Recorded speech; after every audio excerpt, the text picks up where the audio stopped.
Sir जो first generation lawyer है उसको कहाँ से प्रैक्टिस करना चाहिए, डिस्ट्रिक्ट कोर्ट, हाई कोर्ट की सुप्रीम कोर्ट से? 12-14 लाख से लेकर 25-26 लाख रुपए तक पर एनम के हिसाब से इसमें पैकेज मिल जाते हैं। आईटी और आईआईएम से भी ज़्यादा अपॉर्चुनिटी लॉ के फील्ड में है। सर लॉ करने के बाद हाईएस्ट कितने पैकेज की जॉब लग सकती है? नहीं हुआ तो लॉ कर लो जी। अब ये परसेप्शन बदल चुका है पूरा। सरकारी नौकरी मतलब सर्टेनिटी है कि आप सर बहुत लोग शादी के लिए भी करते हैं। नमस्कार दोस्तों, स्वागत है आपका अपने चैनल पे। आप देख रहे हैं अखंड एक्सप्रेस।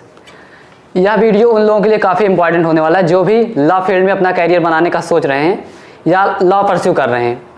आज हमारे साथ बनारस हिंदू यूनिवर्सिटी के assistant professor law school BHU के डॉक्टर गोपाल कृष्ण शर्मा सर जुड़े हैं।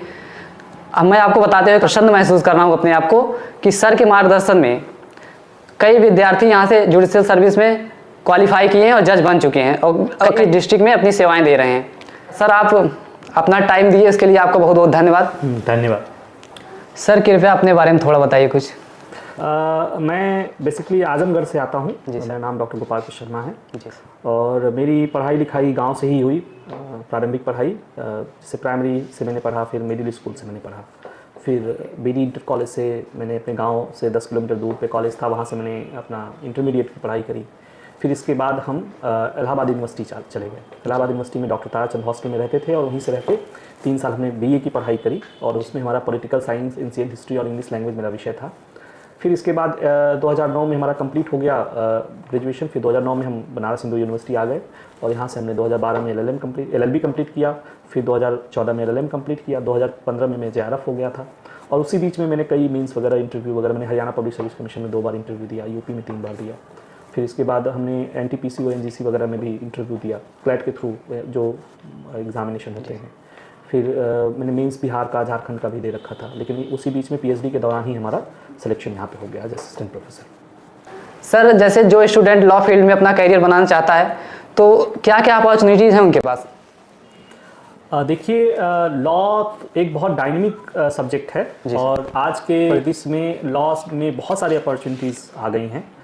पहले लोग लॉ इसलिए परस्यू करते थे कि ये कहा जाता था कि जब कुछ नहीं हुआ तो लॉ कर लो जी। अब ये परसेप्शन बदल चुका है पूरी तरह से, क्योंकि अब आईआईटी और आईआईएम की तरह लॉ के फील्ड में भी एक बहुत सारी अपॉर्चुनिटी खुल गई हैं। मैं तो यहाँ तक कहना चाहूँगा कि इवन आईआईटी और आईआईएम से भी ज़्यादा अपॉर्चुनिटी लॉ के फील्ड में है जी। सर लॉ करने के बाद हाईएस्ट कितने पैकेज की जॉब लग सकती है? देखिए, इस सवाल के को हम डायरेक्ट नहीं आपका आंसर करेंगे, जिसको 2 भाग में बांट के देखेंगे, क्योंकि लॉ करने का मतलब बिल्कुल भी ये नहीं होता कि व्यक्ति सिर्फ और सिर्फ कॉर्पोरेट सेक्टर में जाएगा। लॉ में बहुत तरह के अपॉर्चुनिटीज हैं। जैसे हम लोग कहें कि कॉर्पोरेट क्षेत्र के अलावा या प्राइवेट कंपनियों के अलावा आप यहाँ पे बहुत सारे ऐसे एग्जाम है जो स्टेट पब्लिक सर्विस कमीशन और UPSC, union public service commission conduct कराती है। इसके अलावा बहुत सारे ऐसे मिनिस्ट्री है, रेलवेज हैं, इसमें भी लॉ ऑफिसर्स की जरूरत पड़ती है। जैसे महारत्ना कंपनीज है, वहाँ पे भी लॉ ऑफिसर्स की जरूरत पड़ती है, जो कि सेंट्रल गवर्नमेंट एम्प्लॉय के रूप में कंसिडर करते हैं।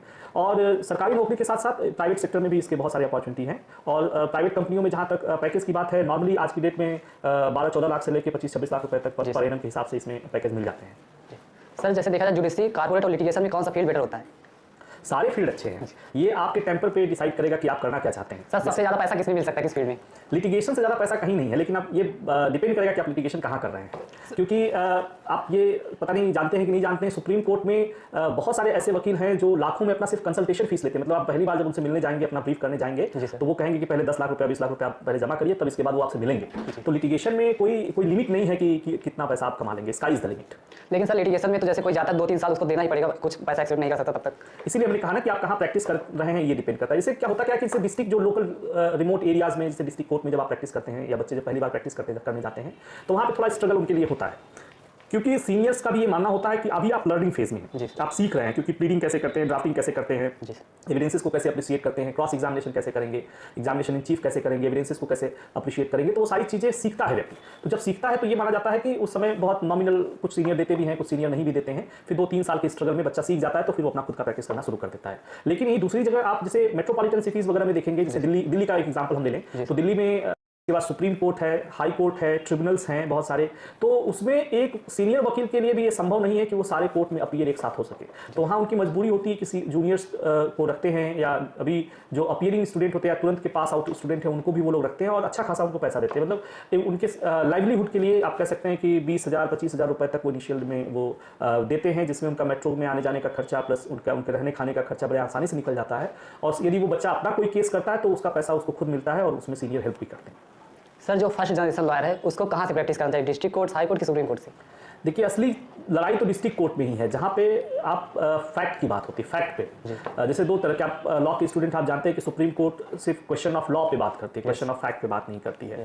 तो असली सीखने की जो जगह है वो डिस्ट्रिक्ट कोर्ट ही है। डिस्ट्रिक्ट कोर्ट में जो बच्चा जाता है वो इनिशियल लेवल पे वो सारी चीज़ों को, चार्जशीट कैसे दाखिल होती है, उसमें FIR समय से लॉन्च किया कि नहीं लॉन्च किया, एविडेंसेस कैसे कलेक्ट किए उसने, जो उन्होंने अपना जो स्टेटमेंट वगैरह रिकॉर्ड किया है उसका क्या वैल्यू है क्या नहीं, तो वो बहुत सारी चीज़ें फिर कोर्ट ने कैसे कॉग्निजेंस लिया, कैसे चार्ज फ्रेम किया, ट्रायल कैसे कंडक्ट हुआ, समरी ट्रायल क्या है, समन ट्रायल क्या है, वारंट ट्रायल क्या है। तो ये सब जो बेसिक फंडामेंटल प्रिंसिपल्स हैं जो क्रिमिनल लॉ के, वो लोअर कोर्ट में ही सीखे जा सकते हैं। सर एक अच्छा लिटिगेटर बनने के लिए क्या क्या रिक्वायरमेंट जरूरी है? नॉलेज। नॉलेज तो चाहे आप सरकारी नौकरी में जाइए, चाहे लिटिगेशन में जाइए, कॉर्पोरेट में जाइए, नॉलेज आपका जीनस है। आप नॉलेज नहीं है तो आप कहीं भी सर्वाइव नहीं कर सकते हैं। और लिटिगेशन में नॉलेज के साथ साथ कुछ टेक्निक, ट्रिक जिसको कहते हैं, जैसे कि जो ड्राफ्टिंग होता है एक स्किल है। आप कितना अच्छा ड्राफ्ट करते हैं चीज़ों को, जैसे आप पेंट ड्राफ्ट कर रहे हैं या कॉम्प्लेंट ड्राफ्ट कर रहे हैं तो कितने अच्छे से उसको आप ड्राफ्ट कर रहे हैं। यदि ड्राफ्टिंग आपको आ गई तो फिर इसके बाद जो सबसे महत्वपूर्ण और सबसे टेक्निकल काम होता है वो क्रॉस एग्जामिनेशन वगैरह, कोर्ट में जब क्रॉस एग्जामिनेशन किया जाता है।